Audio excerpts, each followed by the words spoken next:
Greetings loyal subscribers and honoured guests. It's time for episode 20 of Covertape Chaos. The amount of content has gone down a bit from the last issue, but the quality has most definitely gone up, which is great. We're back to the standard formation of 2 full games and 2 demos this time around, and I have a feeling that this one is going to be awesome. Let's get stuck in. First up is a first level demo of Catalypse, an extremely polished horizontal shooter from Genius.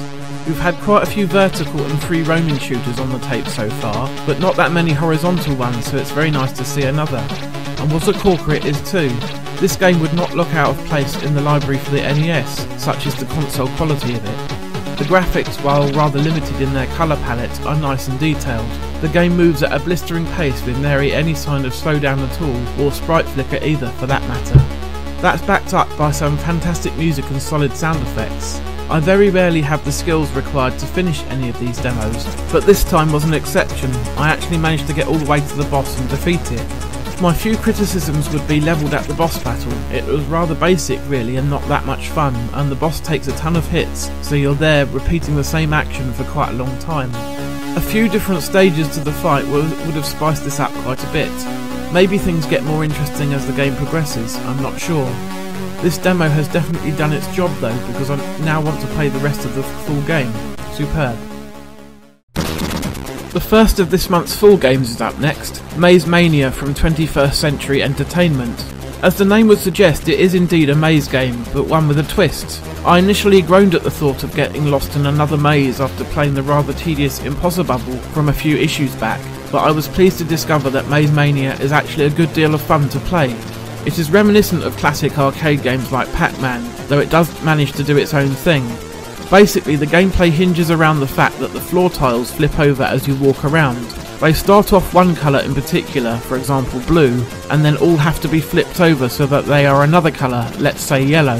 As you navigate your way around, sometimes you will find other colours as well.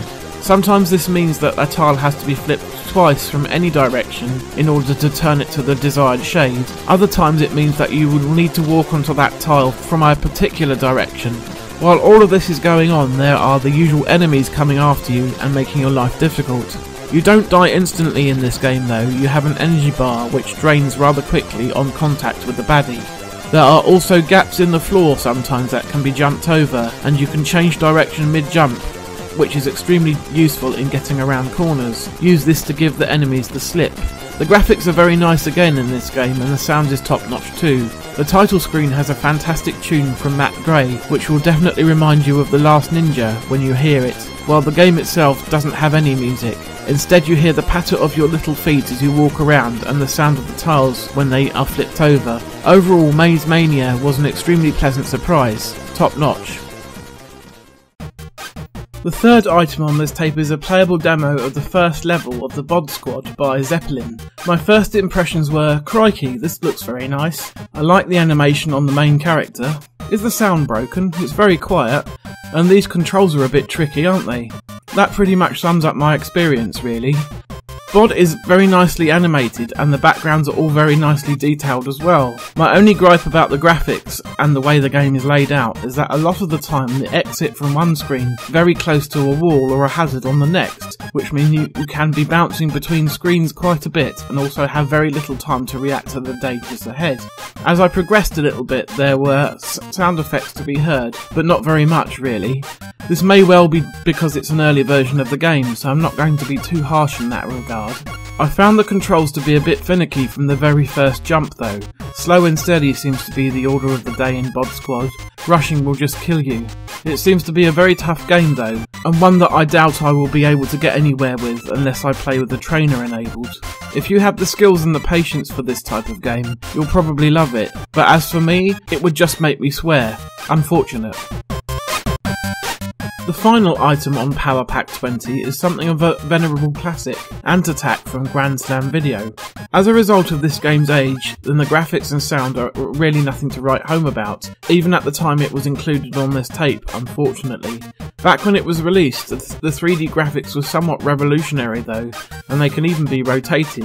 Anyway, I'm getting a bit ahead of myself. The objective of Ant Attack is to explore the city of Antesha and rescue as many people as you can. As you roam around the cuboid structures, your radar will change from red to green if you are heading in the right direction. Once you find someone, you then have to take them back to where the game began so that they can be rescued by helicopter. In the middle of your rescue attempt, you are more than likely to be overrun by hordes of giant killer ants though. You have a supply of grenades that you can use to kill the ants, and the S, D, F and G keys on the keyboard each throw them a different distance. Judging this can be a little tricky. If you suffer from too many bites, then your little guy will eventually be paralysed and then eaten alive. While there's no doubting the classic status of Ant Attack, and that it was ahead of its time when it was released, the gameplay is more than a little creaky nowadays, and I didn't have much fun with it overall. Bummer. So that's it for another episode. The tape started off very strongly with the amazing Catalypse and the addictive Maze Mania. The Bod Squad seems decent too, but not really my sort of game, and Ant Attack is just a little too long in the tooth these days. Not a bad effort though. I'll see you again in 2 weeks' time for Power Pack 21. In the meantime, take care.